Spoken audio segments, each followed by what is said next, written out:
सभी का स्वागत है। हर हर महादेव। आज की जो टॉपिक है वो बहुत महत्वपूर्ण होने वाली है, जिसमें एक लघु शोध प्रबंध है। एमए के विद्यार्थी जब आप थर्ड सेमेस्टर में जाएंगे तो उस सिलेबस के अंदर MAHINDC 304 पेपर, जिसमें एक लघु शोध प्रबंध करना होता है, जो लगभग 5000 शब्दों में लिखनी पड़ती है। इसका पूर्णांक 40 होता है और 10 अंक के मौखिक परीक्षे लिए जाते हैं। तो इसमें विद्यार्थियों को लघु शोध प्रबंध करते समय बहुत से परेशानियों का सामना करना पड़ता है। आज उसी परेशानियों को हल करने का प्रयास कर रहे हैं।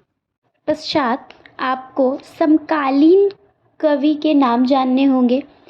तो इनके नाम जैसे आप मधु कांकड़िया, ममता कालिया, गरिमा श्रीवास्तव, रनेंद्र, शिवमूर्ति, अनामिका, मोहनदास नैनी सराय, जयप्रकाश करदम, सुशीला टाकभोरे आदि समकालीन कवि हैं। और इनके उपन्यास जो पिछले 5 वर्षों में इन्होंने प्रकाशित किया है, उस पे आपको काम करना है। शोध प्रविधि का कार्य आपको, तो इसमें आपको सुविधाजनक ये होगी, जैसे उपन्यासों के नाम लिख लिए, जैसे कि मैं बता दे रही हूँ। ढलती सांझ का सूरज, नसीला शर्मा का, अल्फा बीटा गामा, अमर देसवा, प्रवीण कुमार की, और नमस्ते समथर मैत्री पुष्पा, नखतौरा चित्रा मुदगल। इस प्रकार से आप उनके पब्लिश होने के आधार पर आप देख सकते हैं कि यह 5 वर्षों में यह उपन्यास आई है, और उन्हीं को पढ़कर समझकर उनके ऊपर आपको शोध करना है। तो अब मैं बता रही हूँ कैसे करना है। सबसे प्रथम तो आपका चुनाव करना होगा कि आप किस उपन्यास में कर रहे हैं। तो मैं जैसे कि आपको आज उदाहरण स्वरूप बताना चाहूँगी कि मैंने मैत्री पुष्पा का नमस्ते समथर उपन्यास को पढ़ा और पूरे बुक की एक सारांश लिखी। उसके बाद अपने कार्य को आगे बढ़ाएं। शोध प्रविधि के सारांश लिख लेने के बाद अपने जो भी आपके कोऑर्डिनेटर हैं उनसे संपर्क करें। और शोध प्रविधि जो होती है उनमें सबसे पहले तो आप किस यूनिवर्सिटी से हैं, किस कॉलेज से हैं, वो पूरा परिचय आपको फर्स्ट पेज में देना होगा। उसके बाद प्रमाण पत्र, जिसमें आप लिखेंगे कि प्रमाणित किया जाता है डैश नेम एंड हिंदी तृतीय सेमेस्टर के पंजीकरण संख्या, आपकी जो संख्या होगी वो डालेंगे। इस तरह से आप अपने शोध को कंप्लीट करेंगे। उसके बाद आप जिस राइटर पे कर रहे हैं उसका एक पिक दे सकते हैं। उसके बाद आती है विषय सूची, जिसमें आपको सर्वप्रथम करना होगा भूमिका, फिर पहला अध्याय, दूसरा अध्याय, तीसरा अध्याय। इस तरीके से आप अध्यायों में बांटेंगे। जैसे पहला अध्याय में मैंने जो किया था नमस्ते समथर, तो उसमें मैंने उनकी व्यक्तित्व कृतित्व को दिखाया, स्त्री और प्रतिसत्तात्मकता को दिखाया, स्त्री संघर्ष के मायने को बताया। उसके बाद उसका उपसंहार, जिसे हम सारांश कहते हैं, निष्कर्ष कहते हैं। उसके बाद संदर्भ सूची, और उसके बाद संदर्भ ग्रंथ सूची, जिसे हम बोलते हैं रेफरेंस, कि आप ये जो लिखे हैं आप किसकी सहायता से लिखे हैं, किस गूगल लिंक से लिखे, ये सब चीज़ों को आपको वहाँ पे बताना पड़ता है।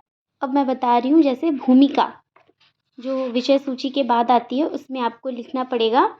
जैसे मैं जो की थी नमस्ते समथर, उसकी भूमिका बता रही हूँ। लेखक पात्रों के माध्यम से अपने समाज में व्याप्त संघर्षों को दिखाते हुए उसके समाधान की दिशा निर्धारित करता है।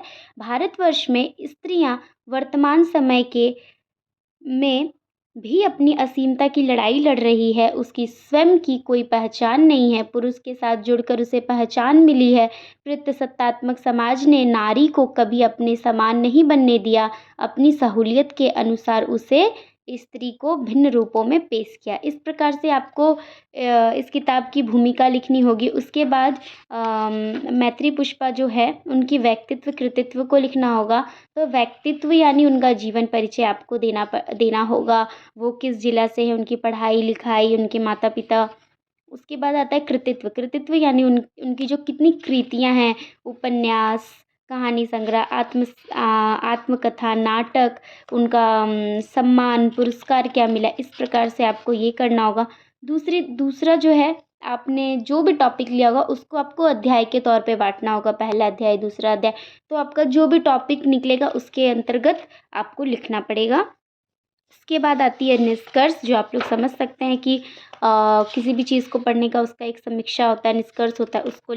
उसको लिख लेने के बाद आपको संदर्भ ग्रंथ लिखना पड़ता है। संदर्भ ग्रंथ ये होता है जो, जैसे कि मैंने नमस्ते समथर का जब शोध किया था तो उसका वो पहला संस्करण मैंने किया था, वो कहाँ से, इसमें जो आप कोटेशन लोगे वो कितना नंबर पेज से लिया है ये लिखना होगा। अगर आप किसी बुक से किसी समीक्षक ने किसी आलोचना की है तो उसके बारे में अगर आप वहाँ से पृष्ठ उठाकर आप दिए हैं उसकी संख्या लिखनी होगी।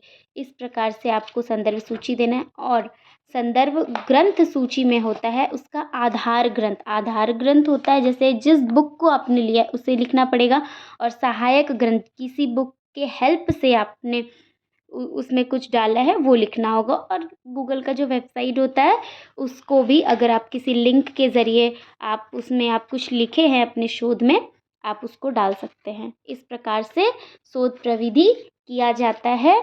अगर आपको कुछ और भी जानकारी चाहिए तो आप कमेंट बॉक्स में कमेंट करके बता सकते हैं। धन्यवाद।